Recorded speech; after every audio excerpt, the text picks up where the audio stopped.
شافتني وخافت، قالت لي عبد؟ قلت لها عبد. قالت لي انت لسه هنا؟ قلت لها قلت لي انت مش في السجن؟ ملاكم محترف. محترف؟ وي نعطش غفت. صعبة القضية شوية. أنا عبد الماطي الصفدي، ملاكم محترف. هذه السكسس ستوري تاعي على مرسول.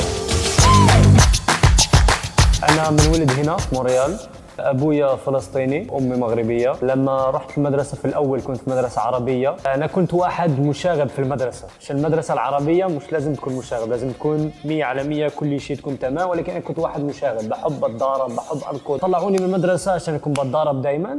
بعدين ما وصلت المدرسة الأجنبية وكنت بلعب كرة قدم، ولكن كنت بحب أتضارب في التيران. دائما بتضارب، بكون عندي مشاكل هذا. وشفت مكان واحد، كان في واحد بوليسي في سان ميشيل فتح نادي تاع الملاكمة في مدرسة، وشفته في الفيسبوك، وكان نادي بلاش للأولاد الصغار اللي عندهم مشاكل. لأنني في المدرسة قالوا يجي في هذا النادي تاع الملاكمة. قلت أوكي، أنا رحت النادي تاع الملاكمة، جربت يوم، حبيت، صرت أحب الملاكمة. قلت هذا الشيء ممكن تتضارب ما كنتش عندك مشاكل. انا هذه هي المشكله تاعتي، كنت بحب اتضارب ولكن دائما كان في مشاكل، وكل المشاكل تاع المدرسه كانوا بيروحوا. ليش؟ عشان لما تتدرب تقريبا 3 ساعات، في كل هذه 3 ساعات ما عندكش القوه عشان تعمل شيء بعدين. وبعد شهرين 3 شهور قال لي حاعطي لك مباراه، قال لي هذا اسرع واحد اللي اعطينا له مباراه في الوقت اللي انت جيت له تدربت عليه. اول مباراه فزتها، كنت تعبان، قلت امبوسيبل، شو هذا السبور هذا، بدي بس اروح اشوف امي بدي ابوسها. بطلت ملاكمه، ولكن الاحساس لما بتفوزي مباراه، لما بيطلعوا لك ايديك، يعني ما فيش احساس زي هيك في العالم. وصرت اكمل تدريب تدريب تدريب، وكل المشاكل. كنت برجع المدرسه، رجعت المدرسه السنه اللي بعدها، الديريكتريس شافتني قالت لي بدي اتكلم معك. قلت لها شوفي؟ قالت لي شو صار معك؟ قلت لها ليش؟ قالت لي بطلت اشوفك. قلت لها منيح بطلت تشوفيني؟ لا بس شو صار؟ صرت اعمل ملاكمه. قالت لي منيح كمل في الملاكمه. في اول سنه عملت تقريبا 12 مباراه، فزتهم كلهم. صرت بطل كيبيك، رحت عشان اعمل ريبريزونتي تاع كندا، عملت مع تيم كندا، رحت في بورتوريكو، ضربت مع بورتوريكو، فزت مباراه هناك انترناسيونال.